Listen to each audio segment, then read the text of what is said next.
Magandang umaga po sa inyo lahat. Good morning. Ito na ho ang Bitag Live in the morning, Wednesday, and 8 na ho ng July. Sa mga suki ho natin na inaabangan ho ang programang Bitag Live. Ito na ho, live na live ho tayo. Kami ho'y napapanood sa pamamagitan ho ng ito'y eksklusibo lamang, napapanood sa telebisyon, sa PTV4, and sabay ho to sa YouTube TV ho namin, Bitag Official, and dalawa hong Facebook pages. Ito ho ang Bitag Live and Bitag Media, Multimedia Network. So, Facebook pages. And also sa aming new media, bitagmedia.com. Ngayong umaga mga boss, sasabihin ho namin sa inyo, by the way, bago ang malimutan, share din ho tayo sa pamamagitan ho ng Capital Broadcasting Center. Ito ho yung DZME 1530. Mga topics hong didiscuss ho natin. Importante ho ito, una sa lahat, pag-uusapan ho natin itong prangkisa ng ABS-CBN. Mainit na issue ho ito mga boss. And I know na importanteng makita ho natin yung development kung ano ho bang kahinatnan. At hindi ho natin pinangungunahan parang binabasa natin sa bolang kristal. Tayo ho nag-a-analisa ho. Wala hong fake news sa atin dito. Makakasiguro ho kayo. Pero bago ang lahat, sasabihin ho namin sa inyo, mahalin ho natin ang magulang natin. Huwag ho tayo maging bastos, balahura. Ito lang ho aking sasabihin. Kung kayo'y mga anak at parang ang dating, wala kayong galang, ang aking katanungan, anong klaseng sikmura at laman loob meron ka? Ina mo mismo, binabastos mo. Sa ere mga bossing Kaya ito'y papalabas ho namin kasi baka nakakalimutan ho natin kung saan ho tayo nang galing. Meron ho kasing iba, abay sinasabing, bakit mo pa ako pinanganak sa mundong ito? Sakit ho pakinggan, Bakit mo niluwala ako sa mundong ito? Ba't mo pa ako pinanganak? Yung mga tanong ng ganun, malaki ho sigurong problema na dapat makita ho natin kasi sa gitna ho ng sinasabing COVID-19, marami sa atin nakakalimot na kasi nakasentro sa ay doon sa sinasabing krisis kung paano yung ating kalidad ng pamumuhay sa lipunan. Alam ho natin yan. Ngayon, mahalaga ho talaga sa tahanan. Importante ho yan. Ang relasyon sa loob ng tahanan abay number one. And then, mamaya mga boss, again, ito naman ho'y part of public service. Ito yung mga totoong tao na talagang nakaranas ho ng lunas sa mga iba't ibang uring karamdaman. Anong sekreto sasabihin ho namin mamaya? Well, mga boss, ready na ho ba kayo? Kung kayo ho'y nasa ibayang dagat and particular sa gabi ho doon sa Estados Unidos and Canada, good evening ho sa inyo. Good morning ho rito sa Pilipinas. Mga suki ho natin mga bossing dito ho sa Pilipinas, Luzon, Visayas at Mindanao na nakasanayan na ho sundan ang programa hong Bitag Live na hindi daw ho makompleto kapag hindi ho nila napapanood. Sakaling hindi nyo man makompleto dahil nagmamadali ho kayo, don't forget, meron ho kaming ito ho'y YouTube TV. Buong buo o di naman kaya by topics, masusundan nyo ho kami. Bago ang lahat mga boss, kayo ba'y nag-coffee na? Kaya lagi ho kayo katabi rito. Oh, yeah. Ay, hindi pa ako inunahan mo. Painumin mo muna ako bago, oh yeah. Pambihira ka naman. Okay. Iyan! Hindi pa nga ako umiinom eh. Ooh, yeah. Anyway, it's you, me, your coffee, your tea, your chocolate, and Bitag Live in the morning. Kung nakikinig man kayo, nanonood man kayo sa amin, enjoy your day today. Let's begin with the issue. Eto ho mga boss, sundan nyo na maigi. Kung kayo ho'y, kasi importante nakikita nyo ho'y yung mga development. Importante ho itong aking sasabihin. If you will, please listen carefully. Nanawagan ho ang Philippine Council of Evangelical Churches. Mag-usap na lang daw ang Pangulo at mga executives ng ABS-CBN. Kasalukuyan dinidinig pa rin sa Kongresong usapin hinggil sa issue ng renewal ng prangkisa ho ng nasabing network ng ABS-CBN. Mga bossing, May sagot agad naman ang palasyo sa panawagan ng Philippine Council of Evangelical Churches. Panawagan ho na kung maaari mag-usap daw ang Pangulo at ang mga executives ng ABS-CBN. Ang sagot ho, neutral. Neutral daw ho ang Pangulo At ipinagkakaubayan na lang ang isyong renewal of franchise sa Kongreso ng ABS-CBN. Kasi, totoo mga bossing, nasa Kongreso naman talaga ang kapangyarihan at ang usapin ng renewal ho ng prangkisa at kahit anong prangkisa man ng mga television network. Okay? Ngayon, balikan ho natin para maintindihan niyo ano? Sakaling medyo nalilito pa ho kayo, parang bumulaga ng balita sa inyo. Well, balikan natin, nitong Marso, itong taong kasalukuyan, bago nagka-lockdown o bago nag-COVID-19, nabayaran na ho ng ABS-CBN ang buo ang kanilang utang sa Pangulo, kay Pangulong Duterte, nakaupo dati mayor, sa mga hindi ho na airing election campaign ad noong 2016 election. Tandaan niyo ito. Yung utang ng ABS-CBN sa Pangulo, nabayaran lang ng buo nitong Marso lang sa 4 na installment. 4 na installment. Ang pinakahuli mga bossing, installment na binayaran ng ABS-CBN is 2.66 million pesos. Huli na ho yan. Ngayon, pinakiusapan na lang ng Pangulo ang ABS-CBN na i-donate na lang ang perang, yung huling bayad, para doon sa mga kabataang may cancer, doon ho sa sinasabing House of Hope for Kids with Cancer. Linawin ho natin mga boss. At pinatawad na rin ng Pangulo ang ABS-CBN matapos humingi ng kapatawaran nitong taon lang. Makalipas ang 4 na taon doon ho sa issue ng ad placement ng 2016 election. Ngayon mga boss, ano, marami pang issue dyan, kaya lang isentro na lang ho natin. Subalit, okay, ulitin, pinatawad naman ng Pangulong ABS-CBN matapos humingi ng kapatawaran ang ABS-CBN. Nitong taon lang, makalipas ang 4 na taon, inuulit ho natin. Subalit, may ilang mga mambabatas. Ito yung mga mababatas na aangkas, sasakay, sasawsaw, at nagmamagaling. Nagmamagaling. Na para ba sila yung naagrabyado?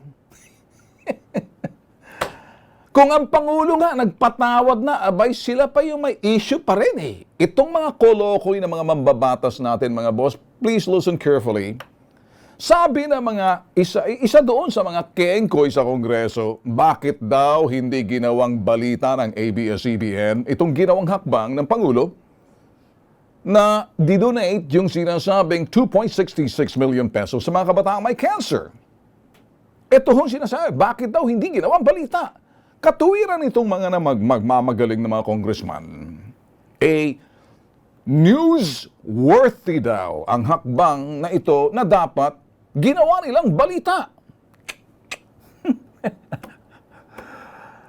Abay, di ko alam mga bossing na mayroon pala tayong mga journalism professor na yan dyan ho, sa Kongreso, newsworthy. Abay, nagtuturo kung anong ibig sabihin ng newsworthy sa ilalim ng news writing journalism 101. Umaastang para bang mga profesor. Ako nga, isang sabihin ko sa inyo, ayusin nyo nga. Ayusin nyo muna mga sarili nyo dyan kung paano gumawa ng batas na sometimes puno-puno ng mga butas. Ano kaya kung turuan namin kayo? Ako'y bilang mamamahayag o nothing to do with ABS-CBN. Ano kaya kung sabihin namin sa inyo, kaming mga lehitimong mamamahayag, tapos ng journalism, sabihin namin sa inyo, how about we teach you ang ibig sabihin ng lawmaking 101 in a political science sense. Kurso. Hindi ko pinagtatanggol ang ABS-CBN dito. Wala akong pakialam sa kanila. Kahit ako may issue dyan sa ABS-CBN. No? Pag-uusapan. May maibabato ako sa kanila pero hindi ko kayang gawin to na parang magturo at turuan sila kung paano gumawa ang balita. At kung paano ang balitang igawa at kung anong klase ang balita, kung yan ay newsworthy o hindi, kung yan ay oddities, timely, blah, blah, blah, na itinuturo sa eskwelahan. Respeto ko na lang sa institusyon ng pamamahayag sa mga kasamahan nating magkaibang estilo namin, pati sa ABS-CBN. Kayo mga mambabatas, ang punong-puno ng butas, ang inyong mga batas, focus. Just focus. Huwag niyong pakialaman yung sistema ng kanilang pamamahayag or editorial stand or their style kung paano. Kasi, journalism nila yun eh. At the end of the day, yun ho mga tumatangkilik yung mga tao ang huhusga. At kung sila ba'y mata-turn off sa estilo ng isang network, ipagkaubaya ho natin sa mga manonood, hindi ho sa inyo. Hayaan natin ang taong bayan humusga kung palpak ba ang pangalang pagbabalita. Ngayon, ako ho kasi nagsasalita, kung maghuhusga ho tayo, magtuturo tayo na parang magagaling tayo dyan sa Kongreso, I mean, gawin niyo muna ang trabaho ninyo. Kayo may bibigyan niyo sila ng network, ng prangkisa? O ayaw niyong bigyan? Nasa sa inyo yan. Walang masyadong, siguro, ang gusto niyo, binabalikan niyo dahil may atraso sila sa inyo. O kung tutuusin, mga bossing, ako dyan, sasabihin ko sa inyo totoo, marami din akong issue sa network na yan. Particular doon sa mga news managers nila. Nung ako'y tinablan din ako sa bitag kung ano-ano mga sinalsal na balita. Kung minsan baloktot tagbinging balita. Pero you know what? Kapatid namin sa industriya. Pero sa issue ito, medyo hindi ko naungkatin. Hindi na ako naintindihan ko. Kasi hindi ako magbubunyi sa kalagayan ng ABS-CBN ngayon. Alam mo, style makes a difference lagi kung sinasabi. If that's their style, so be it. Kayo naman sa Kongreso, style makes you a congressman, hypocrite or sincere. How's that? Anong ibig sabihin nun? May kantanong ako, bata pa, mahilig ho ako sa TRPRO, TRPRO, TRPRO, Antrapo was his name, bro. So, say, TRPAO, BINGO, BINGO, and bingo, what's his name, bro? Pangalan ng aso. Trapo. Well, sa totoong pamantayan ng pamamahayag, hindi na namin trabahong pasayahin. Talagang pasayahin o pagandahin yung mga pangit or nget pa, mga bagay, living things or non-living things. Totoo may mga nag-PPR or public relations. Sa hanay namin, talagang trabaho nila, public relations, nothing wrong with that because that's exactly what they do. PR. Pero meron din naman kasing tinatawag na, ito naman bubusina muna ako sa mga kapatid namin sa hanap buhay, para patas. Busina. Wala. Beep, beep. Beep, beep. Meron namang tinatawag envelopmental journalism, as in sobre envelopmental journalism. Hanggang sa ngayon, buhay na buhay pa itong envelopmental journalism.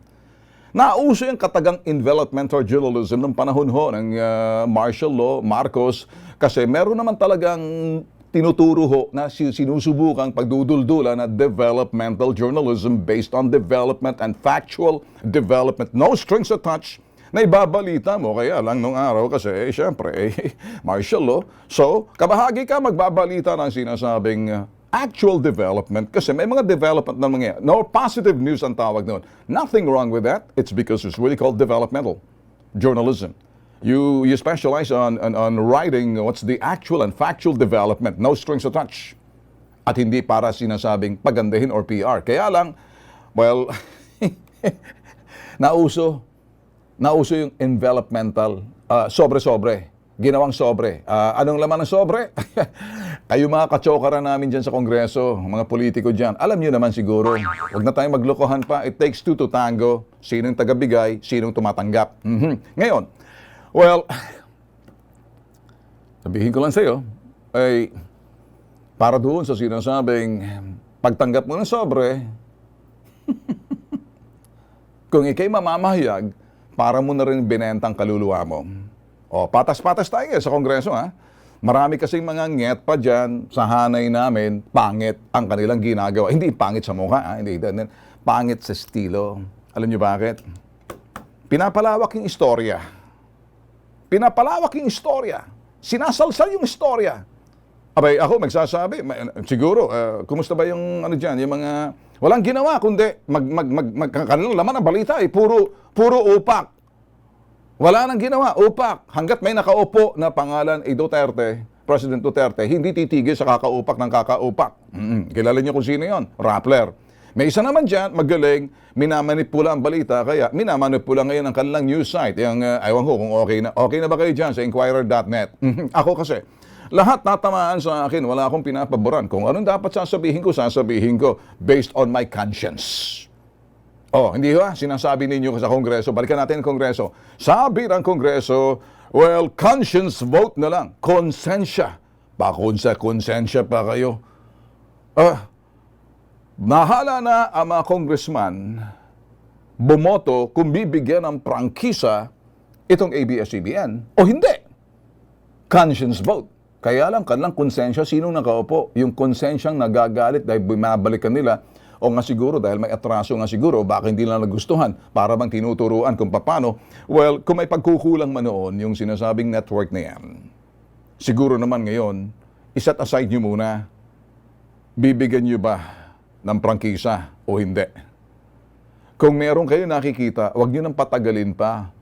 Pinahahaba ninyo eh. Kayo rin sa Kongreso, mahilig kayong sumalsal ng balita dyan. Nakakabisit na rin eh. But go straight. Bibigyan nyo ba ng prangkisa? I-renew nyo ba? Or patatagalin nyo pa? At gusto nyo magpakita ng inyo mga nget pa ng mga mukha, nagtatalsikan ng laway sa mikropono, kayo-kayo nagdedebate-debate. Puro galit. Eh, magulo na nga ang ating sitwasyon. Ako kasi, I have no love lost. Sa ABS, kung pag-uusapan lang yan, may atraso din sa akin yan. Kaya lang dito sa parting to, respetuhin natin kasi magulo ng ating ekonomiya. Marami nang naghihirap at the same time parang dagdag pangamba pa yan. Kung sinasabi ng Pangulo, nasa sa inyo sa Kongreso, gamitin yung konsensya nyo. Gamit ito at saka ito. Hindi ito, hindi ito. Yan ang nakakabwisit eh. O, paano ang sinasabing boboto kayo sa pamamagitan ng konsensya ninyo, eh lumalabas sa put at galit ninyo sa bibig ninyo. Sige nga. Eh nagkamali kayo, may Bitag Live. End of story. Coffee. Okay? Oh, yeah. Init talaga. Wala na way mga boss, wag natin palawakin pang story. By the way, eto na, no? Mag-aantayan, inaantay ho, nag-aantayan ho tayo, tingnan ho natin susunod hong hakbang ng Korte Suprema doon ho sa petisyon, laban ho sa anti-terror law at kumpiyansa ho yung mga kumokontra na sila ipapabura ng Korte Suprema sa kanilang petisyon. Antayin na lang natin. Baka kasi kumpiyansa kayo pagkatapos, pag hindi pabor sa iiyak naman kayo para mga batang supot. Eh alam na natin yung issue, wag na natin palawakin pa. Sayang oras mga bossing, hindi ba? Okay, sige, diretso ho tayo. Itong bagay na to medyo sensitibo ho. Para sa akin ho, kasi pag magulang na pinag-uusapan, iba na ho. Kami ho mag-uutol, partikular ho si Rafi, si Erwin, at ako, at ibang mga utol ko sa Amerika at dito ho. At kung wala man ako na bang, mahirap na ho kasi pag binanggit ko lahat, baka may magsasabi naman, kasi kami ho mga aktibong tatlo, pag ang magulang ho naming ina, nagsentimiento at nakikita namin sa facial expression ng mother namin, o di naman kaya, doon pa lang sa tonality ng boses ng nanay namin, kung alam namin kung nagtatampo, alam namin kung may sama ng loob. Sa tono pa lang, sa boses pa lang, kuminsan sa facial expression, hindi na namin pinaabot niyan. Takot kami sa nanay namin. Hindi natatakot kami sa na bigyan ng sama ng loob. Ako ho kasi nung araw, rebelde ako. Pero nung bandang huli, nagawa ko hong lumuhod. Nung ako'y kolehiyo na. May issue ako doon, pero after that, it's done and over with. Ayaw ko hong maranasan ng aking mga anak na ganun din ang gagawin sa akin. Pero bakit kaya may ibang mga anak anong klaseng sikmura at laman loob meron ka at binabastos mo? Ito na nga ina lumapit. Ginawa ho namin, ano? Ito'y babalikan ho natin. Papalabas ho natin kung kayo'y nanonood, mga anak o mga magulang na rin. Tingnan nyo na lang ho, ano? Mas maganda siguro panoorin natin. Ito ngayon isang sumbong. Tinakwil ng anak. At pinalayas ng anak. Si nanay. Ang complainant ho, si nanay Papangko, 65 years old. Ito ho yung storya, no? 2011, nagkaroon ng alitan sa pagitan ng kanyang anak. Okay? Si nanay, gusto ipaayos ng anak ang bahay at pinalaya siya ng kanyang anak. Ayon kay Aling Ninita, ang nanay, sa kanilang nakapangalan ng titulo ng bahay at lupa. At paglalabad ang hanap buhay ni Aling Ninita, dati raw siyang OFW, kaya lumapit sa atin. At sa parting to, kasama natin ngayon si Aling Ninita. Aling Ninita, ano bang dahilan kung bakit parang ikay tinakwil, pinalayas ng iyong anak? May ugat ba to? May umpisa ba to? Hindi po pwede basta ganito na lang to. Ano bang nangyari? Hindi ko po alam, basta lang bigla na lang silang hindi kumibo sa akin. Sabi mo ikay OFW. Nawala ka na matagal. Opo, Alright, nang nawala ka na matagal, ilang taong ka nawala sa pamilya mo? 12 po. 12. Sa 12 na yun, ikaw ba'y bumibisita, nakikipag-ugnay, nakikita sila, lalo tong anak mo na to, na ilang taon na to ngayon? 44 po. Ilang taon ka nung umalis ka sa Pinas? 19 years old pa lang ho. 19 years old pa lang siya. Lumaki ba siya nang wala kayong relasyon? Hindi ka talaga nakauwi? Hindi po ako nakauwi, pero pera po pinapadala So, ko sa sa loob kanila. ng 12 years, hindi ka nakauwi, pera lang. Opo. Nagtanim ba siya ng sama na loob yung bumalik na siya para hindi ka na kinakausap? Hindi ko na alam. Pero ang anak mo, tinatakwil ka na ngayon. Na brainwash daw ng tatay. Kausapin muna natin si anak, si Reynold Topangco, 44 years old. Reynold, nandiyan ka ba? Magandang gabi sa'yo. Bakit po? Ano po problema sa nanay ko po? Si nanay niyo raw ay tinakwil mo raw at pinalalabas mo. Sabi, naghirap daw siya ng 12 taon. Papadala ng pera sa iyo. Sa At akin ngayon, po. sa tatay mo raw ata na sumakabilang bahay. At iba na, ano ba totoo? Wala po akong alam sa mga ganyang pinalalayas or sinasabing nagpapadala siya ng pera. Nung napunta ho siya sa Leta nun, wala ho kaming nakuha ni Singkong Duling. Tingnan At mo. ako nga ho ang naghihirap noon. Okay. Ray, pakinggan mo si nanay. Sige, sabihin Sige mo po, kay at Ray. tagal na ho namin hindi nag-uusap O yan. sige. Ito, andito kasama ko ngayon. Baka pwedeng Sige mahinahong kakausapin mo. Nay, kausapin mo si Ray. Sige. Kausapin mo si Ray. Sige, dito ka si Ray, kausapin mo. Sige. Tatayo ako. Sige, hindi, diyan ka lang, upo ka lang. Huwag ka nang tumayo. Sige, sabihin mo kay Ray. Sige na. Reynold, Ano ako, naman yan? Hindi naman ho tayo nag-uusap na yan. Bakit ako sinasabi nila, pupunta pa kayo dyan, na pinapalayas ko kayo, na naghihirap kayo. Kami nga ho itong umalis ng bahay eh. Kasi ipapagawa yung bahay. Oh, Bakit may- ganyan ang ginagawa niyo sa akin? Mali-mali naman nyo. ikaw, magpapagawa ka ng bahay, hindi mo sinasabi sa akin. Tapos gusto mo gagawin ang bahay para sa inyo. Ano ba yan? Wala na ba akong karapatan? Nasa Anong pangalan ko karapatan yan na ah. sinasabi? Di ba pag pinagawa yung bahay, sino ho ba dito dyan? Ang gusto lang namin magawa yung bahay. Kasi hindi nyo napagawa ng nanay, tatay ko. Naghihirap po kami. Padala ako ng padala. Sabi nyo, gagawin nyo, hindi naman ko. Nanang na nag-uusap tayo ng matino dati, ginaganyan mo ba ako? Pinagpapadala ka ba sa akin? Wala ka pinapadala. Di ba sabi ko, Hindi nga. pinapadala mo yan? Nasa- Kiri-kiri sa akin, Jessie. Wala akong natatanggap ni Singkong Tuling sa inyo. Kinakampihan niya ho yung mga maling ginagawa ng mga kapatid ko. Pero ako ho ang mali sa kanya. Okay, narinig mo na. Okay, Naku, sandali. Okay, ako, Ray, gusto lang ho, Ray. papaayos ho yung pamilya. Ray, ganito lang, relax ka lang, Ray, Opo. Ray, meron tayong third party, magaling to, si Dr. Camille Garcia. I'm sure napapakinggan niya to, Siya'y dalubhasa, hindi ako pwedeng maging dalubhasa rito pagdating sa relasyon sa pamilya, Baka sakaling, Ray at Aling Ninita, pakinggan natin si Dr. Camille Garcia, psychologist. Dr. Camille, magandang gabi sa iyo. Ay, magandang gabi, Sir Ben. Kumusta po? Okay, narinig mo naman siguro, medyo mainit na yung anak at ang nanay. Ano hong nakikita ninyo, Doktora Camille, na ma-advise sa dalawa na parang pwede hutong pag-ayusin on the spot? Tayo nalalagay on the spot, kaya takbuhan ho namin kayo. Okay, unang-una siguro, Ray, bilang isang anak, ikaw yung magpakumbaba. Dahil kasi, syempre yung nanay mo senior citizen Maaaring may mga nangyaring alitan before, tapos kung sabihin na natin na talaga po nagpapadala siya, siguro hindi mo talaga natatanggap. Pero ano na yun tapos na yun Kung nagpapadala siya 12 years ago, ay ang tagal-tagal na hindi na natin dapat balikan yun. Dahil kung ang intention mo maganda, sabi mo nga, aayusin yung bahay pagkatapos babalik at titirhan. Walang masama doon. Pero kung minsan, pag tayo, nakakalimot tayo yung komunikasyon natin sa magulang natin, unang-una, tandaan mo para magkaroon ng maayos na pag-uusap, respeto sa matanda. Kasi pag meron tayong respeto sa matanda, magkakaintindihan kayo. Hindi yung, alam mo kanina, kitang-kita, nadidinig ko kasi parang talagang sobrang yung mainit na mainit tayo. Relax lang. Relax lang kasi kung sasabihin natin magpapagawa ng bahay, okay lang na talagang kinakailangan, umalis muna tayo doon kung talagang total renovation. Pero kung naiitsa pera ang matanda, syempre, ang iniisip niya, binabaliwala niyo na siya. Okay. Nalupat nanay mo yan. Alright. Ray, narinig mo si Dr. Yeah. Camille Garcia. Alam niya ho ano Kilala yan. nangyayari sa bahay.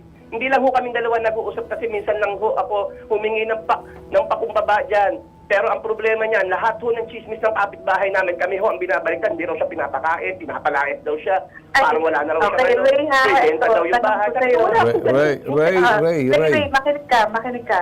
Kasi yung nanay mo 65 years old, hindi ko sinasabi na nag-uulanin siya. Pero kasi pag 65 years old na ang isang tao, napaka-sensitibo kumisan. Kaya ang nangyayari, ang nadidinig mo, puro complain. Puro yung sinasabi na inaapi siya, na ang nangyayari, hindi na siya pinapakain. Baliwalain natin yung lahat ng sinasabi ng kapitbahay. Kasi kung gumagawa kayo ng mabuti sa ina mo, ay makikita rin ng kapitbahay yun.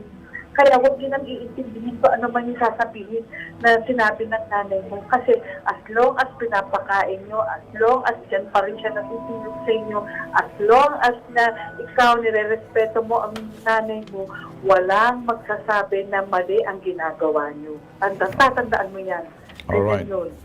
Hindi naman sa pinahihiya ka, kaya nga naming sinabi na parang itinatakwil. Sabi nga ni Dr. Camille, kung minsan madamdami na pag tatanda rin tayo eh. Oo, magiging sensitibo rin. Ganito na lang, Sir Ben. Kung talagang sabihin natin, mas maigin na kung gusto nilang humarap sa akin para magkaroon ng pagkakataon na yung talagang maging open yung communication. Ayun. Okay lang na pumunta sila sa Ayun. clinic. Alam niyo naman yun, hindi. Padala Okay. sila sa akin. Ray, pwede ba natin gawin yan? Tsaka si nanay mo na baka sakaling matumbok yung pinakaugat at doon sa ugat titingnan ang problema, hindi sa epekto. Chismis lang ho yan. Mas naniwala ho siya sila sa kapitbahay niya. Kesa Okay. ho ako ang kampihan niya, anak niya. Alright, hindi. Ray, Yung nasa level Ray, sandali. Para ka machine gun eh. Ibig kong sabihin dito, Ray, mag-uusap kayo ng nanay mo, si Dr. Camille, privado na, labas na kami. Tulong na lang para maayos eh. Kung inilalabas yung problema ng pamilya, ewan ko ba sa kanya? Okay. Ray, naniniwala, ikaw ba'y Kristiyano? Ako, hindi ho. Hindi kayo Kristiyano. Kayo Katoliko. Hindi ho naniniwala. Baril na huminsan ng anak ko eh. Wala kayong pinaniniwalaang po may kapal. Nasa akin na lang po yun. Kung sino man siya, bahala na yan. Basta hindi ako nagsisimba. Hindi ako ano Okay, dyan. sige. Kaya ako tinatanong, Ray, kasi nasa pang-5 utos yan. Honor thy father and thy mother. Kung hindi ka nagsasamba o naman, naniniwala ako pag ang isang anak marunong gumalang sa magulang, hindi magiging miserable ang buhay. Sa palagay mo kaya, miserable ka ngayon? Ay, hindi po. Hindi po. Para nakikita ko sa'yo, kaya nakikita ko sa'yo, para ka machine gun eh. 50 caliber ang dating eh. Kasi halos hindi ka na sobrang galit mo na eh. Hindi na natural sa isang ama, sa isang lalaki. Pag napakinggan ka ng anak mo, sabi mo, ayaw mong gawin sa ng mga anak mo yung ginawa sa iyo ng nanay mo, pero ginagawa mo ngayon. Ano kaya pag ginawa rin ng anak mo kasi hindi mo mapatawad yung nanay mo? At sa tingin ko, hindi naman siguro kasi maayos yung pagpapalaki ko sa mga anak ko. Kaya nga, kung maayos ang pagpapalaki mo, di salamat na lang, at least na natuwid mo yung mali. Paano naman to? Ayaw mo bang ituwid yung mali? Kung mali man ang nanay mo, kaya mo bang magpatawad?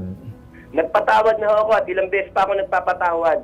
Sabi ko, wag lang ho talagang sisirain yung buhay namin. So sa makatuwid, ikaw ang nagpapatawad.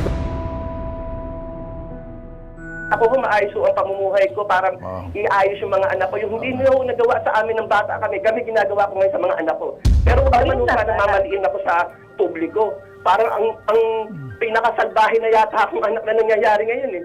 Ang sa akin lang naman, gusto ko naman iayos. Lahat-lahat. Pero wala akong sinasabi, nagpapadala siya, yung pinalalaya siya. Wala akong ganun akong issue sa kanya. Hindi ho kami nag-uusap. Ilang taon na ho kami hindi nag-uusap niyan. Yung mga apo, yung anak ko ho, ang kausap niya lagi. Hindi ko naman sila pinagbabawalang kausapin nila, lola nila. Kung bigyan siya ng pagkain, yung sa amin yung dalawa, Cold War kami, hanggang doon na lang po. Pero hindi po ako nagsasalita sa kanya ng masama or anything.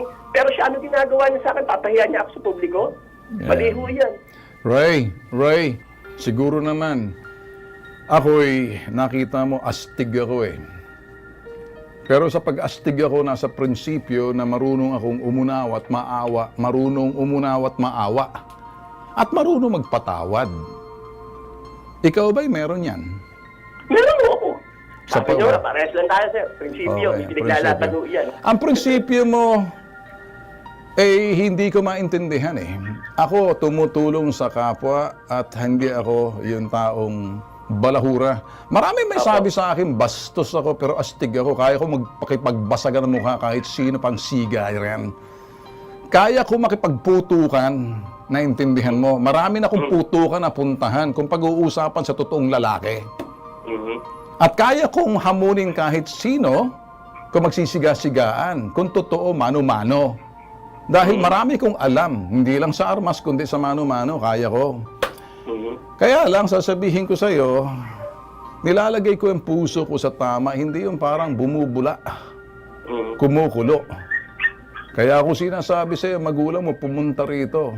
Kaya ko naman magsalita sa'yo ng hindi mahinahon, pero mahinahon ako ngayon magkipag-usap sa'yo eh. Kasi pamilya nyo yan eh. Alam mo kung kapatid lang kita, tagaan mo sa bato, hindi na tayo mag-uusap. Pag hindi tayo nag-uusap, ibang usapan na. Kasi ang nanay namin, hindi namin pwedeng ganyan.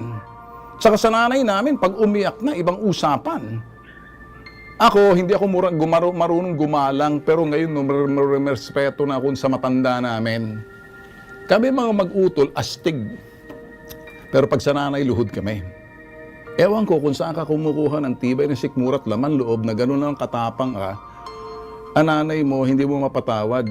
Ang gamot sa sinasabing kapaitan at galit at puot ay kapatawaran. Gusto mo bang makipag-ayos? Ayaw ko nang susuplada eh.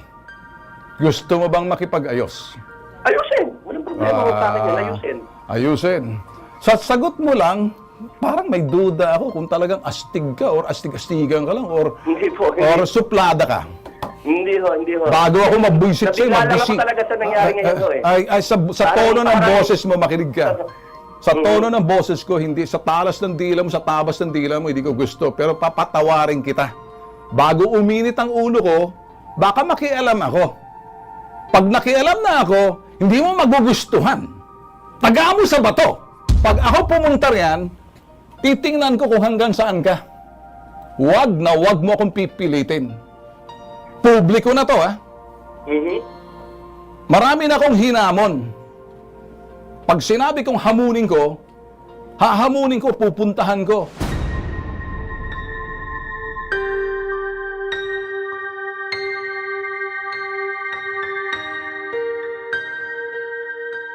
Hindi mo kami kalaban dito. Ang trabaho namin ay parang ipag-ayos kayo.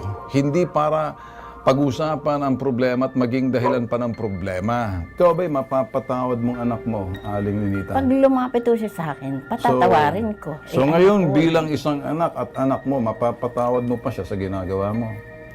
mapapatawad po. Okay. Kaya mo bang sabihin sa kanya, Ray, mahal kita dahil anak kita?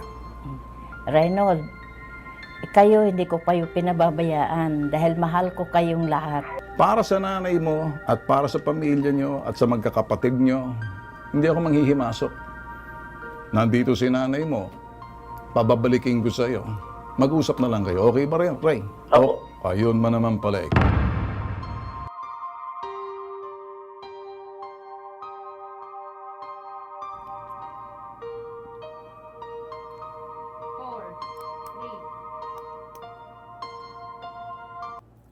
Kung minsan nagtataka tayo kung bakit ako pa napiling lapitan at medyo hindi naman ako expert pagdating dyan. Si Tul Rafi magaling dyan. Si Tul Erwin okay rin dyan. Si Ben marunong makiusap. Kaya lang kung minsan pag nakikiusap parang labag sa kalooban ko. Lalo pag nakikita ko bastos eh. Nanghihimasok ko kami at manghihimasok ko kami. Gagawin kong lahat ng magagawa kong diplomasyang pakikiusap pag ang inay lumapit at nagmamakaawa para doon sa anak. kung minsan, di mo maintindihan, ano bang merong ginawa ng nanay na parang ganun na lang kasalbahe? Sana kung ako'y nanunood sa atin, yung mga magulang, siguro baka meron tayong pagkukulang sa ating mga anak, dapat siguro mag-usap-usap. Kaya yung mga anak naman, ako minsan, pinababayaan yung mga nanay at magulang, hindi nang imi-imik yan, pero sa loob, nasasaktan. Mano ba naman yung isang tawag lang? Tapos hahagulhol kayo pag nakita nyo sa huling hantungan, nagsisisi kayo. Pagsisisi na, pag wala na. Tapos iba siya, sasama ako. Tulak ko kaya kayo doon sa nicho, sa loob Ganun lang ang mga inarte. So habang buhay pa ang magulang natin, ayusin na natin kasi hindi natin alam, baka bukas pumanaw na yan. Tsaka tayo magsisisi pag wala na. Ay, magsisi na kayo. Ay, bakit ka na kayo magsisi? Magpatawaran na lang, ganun lang kasimple. Pero bukas pa rin ang aming tanggapan kung kinakailangan. Gagawin ko ho talaga, magdiplomasya kahit hindi yan ang eksperto. Pero pag kung minsan, bakit kaya ako nilalapitan? Siguro dahil nakikita nila, dito matatabla dahil astig to Yun ba? Siguro nga. Oy, by the way, kami ho nagpapasalamat sa mga suki ho natin na patuloy ho tumatangkilik at magtitiwala ho sa programa natin. Yung mga impormasyon na binabahagi ho namin, yung mga segments na pinapalabas ho namin, public service. At kung kayo ho'y medyo na hindi sang-ayon sa aming mga sinasabi rito, maganda ho siguro mamili na ho kayo ng ibang istasyon na parang puntahan at ayaw ho namin na tayong magkokomento at para bang tinuturuan tayo. Meron ho kasing pangalang adobo ba, abordo or adorbo, kung ang pangalan nito. Nagbigay ho siya ng post na parang wag na raw pakialaman. Kami trabaho namin, una sa lahat, bilang pamamahayag, balanse. Nasasabihin namin kung anong nakikita namin at sa akin ho kasi news issues analysis ho kami. Hindi ho kami basta-bastang bumubula ang aming mga bibig at magsasalita na hindi ho namin alam yung punot dulo at yung mga detalye at pinipresenta ho namin. Pero may mga pananaw ho kami na pinakikita ho namin, presenting the facts. Kaya ganun hong aming estilo sa Bitag Live. Straightforward ho kami. Sometimes yung iba, hindi naintindihan, pero as time goes by, habang nanonood ho sa amin, ang pinakalayunin ho namin ay makita ho ninyo. Yun hong gusto naming mangyaring kahihinatnan, kami nakakapagbigay ng mga linaw sa mga issues at ginililinaw ho namin at nagbibigay din ho kami ng punto de vista sa pamamagitan ng pag-aanalisa sa mga issues na maiinit sa bansang ito. So malalim ho ang bitag kasi una sa lahat, hindi ho kami nagsasalita nang wala ho kaming facts, research. May research team ho ang Bitag. Lalo-lalo na dito sa programang Bitag Live kasi marami hong nanonood sa ibaing dagat. Yung mga kababayan ho natin na gusto ho nilang maging, sabihin dito, abreast with, nakakasabay. Nakikita nila yung mga bagay na hindi lang nababasa sa mga balita kasi pag titingnan ho natin yung mga dyaryo, balita ho talaga. May mga dyaryong matino ang balita, may mga dyaryong binamanipula ang balita, may mga balitang hindi mo merong interpretative news. Sobrang pag-iinterpreta, nawawala na yung sinasabing pagiging factual at yung mga bagay na kung minsan nakukulayan. Estilo ho nila yun Ang ating magagawa lamang panawagan baka sakaling tablan. Pero doon naman sa mga issues na pinag-uusapan natin, halimbawa sa Kongreso, wala ho akong kinakampihan. Baka akala ninyo, may iba nagpapasalamat na kumakampi raw ako sa ABS. Wala po tayong kinakampihan. Pinupo na lang ho natin. At tinitingnan ho natin, nag-umpisa ho tayong sinabi ng isang bagay na kung paano nag-umpisang issue. At sa atin ho sana, dito sa issue ng ABS-CBN, sa bandang dulo, pagkatapos ng kahaba-habang hearing, darating din kayo, maggagawa kayo ng desisyon kung bibigyan ng prangkisa o hindi. Mas mahalagang, ngayon pa lang, siguro, kaysa patagalin, or importante rin kasi na dapat mapakinggan yung bawat mga kongresista, ang kanilang mga saloobin, samanloob at nakikita nila, yung mga bagay nakita nila at naranasan nila, siguro nga may punto rin sila. Pero habang pinatatagal nyo, sa bagay na kapareho nito, maaring makakadagdag ng sinasabing alang katiyakan. Walang katiyakan sa ekonomiya natin ngayon na maraming nawawala ng trabaho. Huwag na natin pag-usapan ng ABS. Pero dito sa sinasabing kumpiyansa ng publiko or public confidence. Ano ho bang pinag-uusapan natin dito? Kamakailan nanawagan ho si Ben Diokno sa Bangko Sentral ng Pilipinas na itong panahon na to, itong panahon na dapat ang mga kumpanyang maliliit, micro, small, and medium-sized businesses na pumutang sa bangko para sumigla ang ekonomiya. Bangko Sentral na ho, nagbigay ho ng sinasabing mandato. Pero ang mandato niyan, hindi naman ho na mababa lang na ho kasi ang interest ngayon. Ang problema, yung mga bangko naman higpit. Bakit? Higpit ho sila dahil walang katiyakan, may hesitation, may pangamba, may pag-aalinlangan ng pagpapautang sa mga maliliit na mga negosyante natin na siya rin yung driver ng growth or di kaya sinasabing kumpiyansa na makikita ng publiko. Ang publiko ho, nandyan ho yung mamimili. Ang publiko ho kasi sila ho tumitingin sa takbo ng ekonomiya.